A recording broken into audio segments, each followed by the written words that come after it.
When I planted a Presbyterian church, PCA church, Presbyterian Church in America, in the 1980s, I properly revered the ministry of preaching, but I undervalued the ministry of pastoring. And I actually believed preaching would do everything. And, in God's mercy and grace, a church was planted and it's still there, but no thanks to me.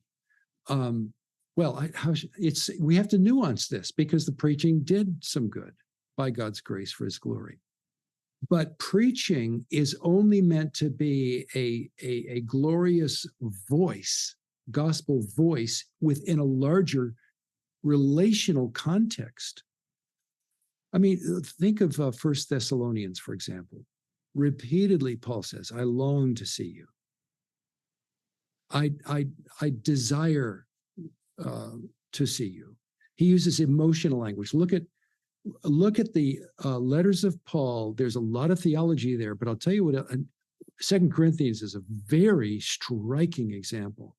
I sat through a course on 2 Corinthians with Murray Harris. He's a world-class 2 Corinthians scholar at Trinity decades ago.